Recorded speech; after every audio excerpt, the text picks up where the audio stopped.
Good afternoon to you. Mark Stott with HurricaneTrack.com here with your Hurricane Pro and HD video discussion for the first day of the East Pacific hurricane season, May 15th, 2016. Happy Sunday to you. Yes, it is the beginning of the East Pacific hurricane season, and just to show you during this time frame, the middle third of the month of May, we do have a few areas over the course of history that have developed, so this is time to start thinking about what might impact the Pacific coast of Mexico and Central America, and that includes the Baja and even parts of the southwest United States. You are not immune from the effects of tropical cyclones originating in the southeast and eastern Pacific. The Atlantic hurricane season begins in a couple of weeks, though we still have a few areas in this same time period that have developed on the other side in the Atlantic basin. So why don't we have both seasons starting today? I do not know. For now, we will focus on the Eastern Pacific. Let's jump ahead to the last third of the month of May, and you see that the development areas increases pretty substantially in the Eastern Pacific, and a lot of these can impact Mexico, but they can also just head out to sea harmlessly. So a variety of tracks over the course of time that we have seen with these systems, and people along the Pacific coast of Mexico, I think certainly realize by now that they have a hurricane problem, and it's just a matter of when and where and how bad. And we will be talking about that on these discussions throughout the hurricane season, so you can look forward to that on Hurricane Pro and Hurricane HD. Now, over time, typically we see 15 to 16 named storms in the Eastern Pacific, anywhere from 8 to 9 hurricanes. I say these ranges because if you extended this out to 2010, and why there's a 6-year lag, I don't know, but basically you can look at this as 16, 9, and really 4, something like that. Pretty busy usually in the Eastern Pacific is what it all comes down to. And going back to the map here, again, a lot of the tracks can be out to sea like this with no harm. Maybe the occasional swell set reaching up towards Southern California and the Baja. But once in a while, these will turn and head into Mexico, come up towards the Baja, maybe work their way up the Gulf of California, and they can even sneak up close to Southern California, where they usually die away in colder water offshore. So always have to watch out when these things develop. One of the parameters that we will be monitoring will be the sea surface temperature anomalies. Anomaly means departure from normal in this case. We're talking in degrees Celsius. So anything on the right-hand side of the scale is warm compared to normal. Anything on the left-hand side is cold.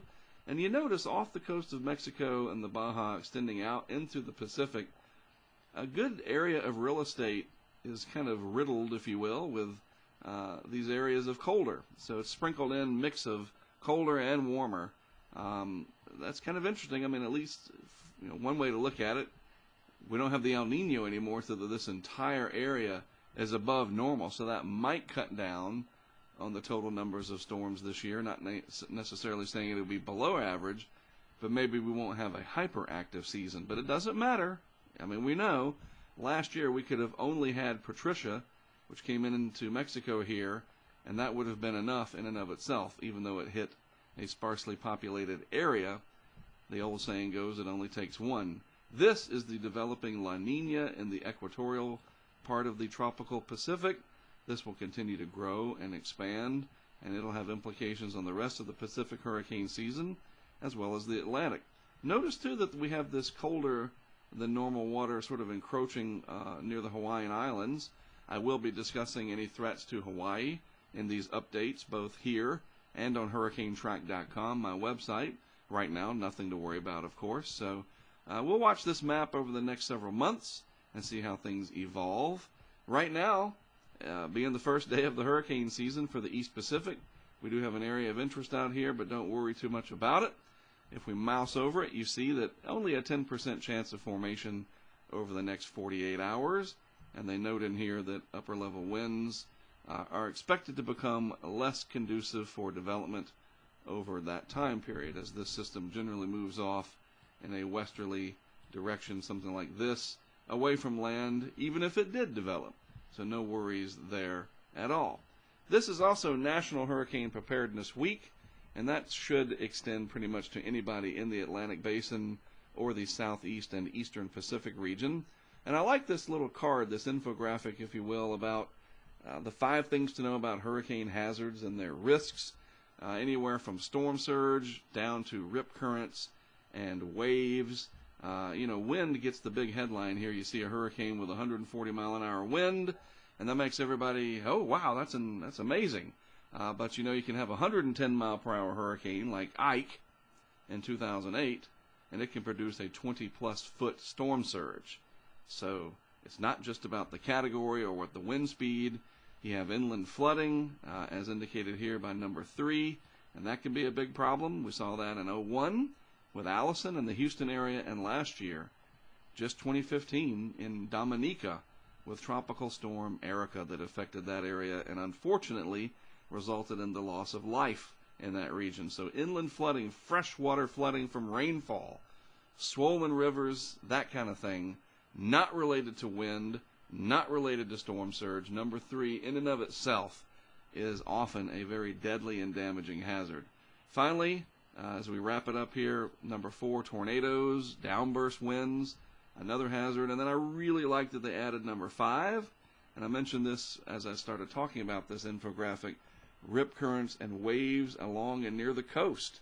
You think about a hurricane passing just offshore, or one that is approaching several days away, and you get these amazing waves coming in. Everybody goes to the beach to check it out. Some people go swimming, some go surfing and bodyboarding, and if you're not careful, that can overwhelm you. Think about all the energy that's put into the ocean by these tropical cyclones, and you have to respect it and be careful. So that's what we're talking about during Hurricane Preparedness Week here.